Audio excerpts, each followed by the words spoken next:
Hi, coming here looking busted, with nothing important, just a little reminder, a gentle reminder. I was on a live 2 weeks ago now, with Bespoke Curry, shout out to Bespoke Curry, and Mudassir and Abdeen, shout out to Mudassir. It was part of Bespoke Curry and Gin for Justice, shout out to Gin for Justice, as part of their Hibiscus series, which was from June 7th to July 7th, about all things Sudan. You should go check it out. It's actually really beautiful. Anyway, the live in question was about Sudanese music. And as we were talking, I don't know why this is just hitting me now. Whatever. As we were talking, somebody in the comments wrote, hey, what are you guys talking about? Whatever. And then a little while later said, I thought this live was about Sudan, or about educating about Sudan. In that moment, we were in conversation, so obviously I couldn't address it, but I clocked it.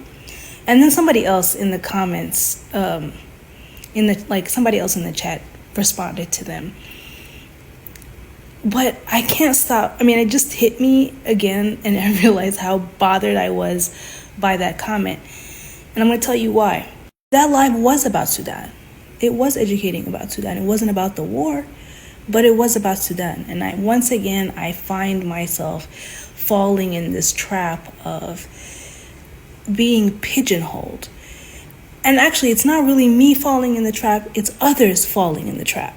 Because they think learning about Sudan just means learning about the war and learning about the struggle and strife and how people are suffering.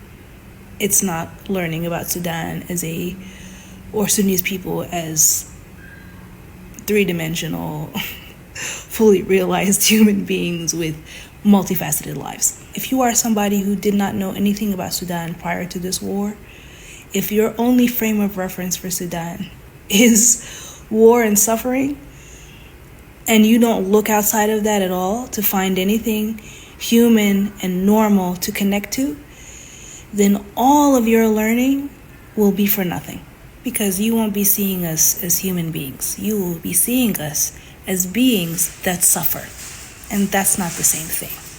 For centuries, the world has presented us, Africans, Black people at large, as beings that were created to suffer. And as such, we have nothing to lose, because this is what we were put on this earth for.